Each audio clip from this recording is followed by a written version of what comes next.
ప్రపంచంలో ఏదో ఒక మూల డైనోసార్లకు చెందిన ఆనవాళ్లు బయటపడుతుంటాయి. తాజాగా చైనాలో ఈ రాకాసి బల్లుల పాద ముద్రల్ని పెద్ద సంఖ్యలో గుర్తించారు. ఇవి క్రెటేషియస్ కాలం నాటి డైనోసార్ల పాద ముద్రలని శాస్త్రవేత్తలు తెలిపారు. దాదాపు 12 కోట్ల సంవత్సరాల క్రితం నాటివని పేర్కొన్నారు.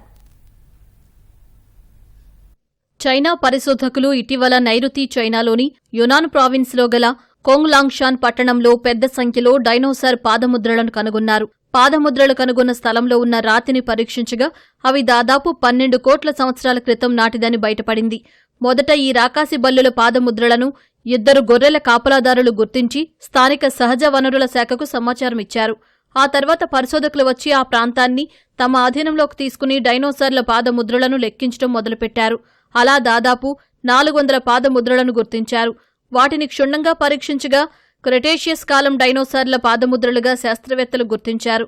పాదముద్రలు గుర్తించిన స్థలంలో కోట్ల సంవత్సరాల క్రితం సరస్సు లాంటిది ఉండి ఉంటుందని ఓ పరిశోధకుడు అనుమానం వ్యక్తం చేశారు. ఇక్కడకు రాకాసి బల్లులు నీటిని తాగడానికి వచ్చి ఉండేవని అన్నారు.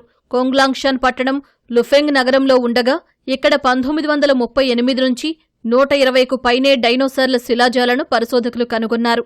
అయితే క్రెటేషియస్ కాలం నాటి డైనోసార్ల ఆనవాలు గుర్తించడం ఇదే తొలిసారని పరిశోధకులు తెలిపారు.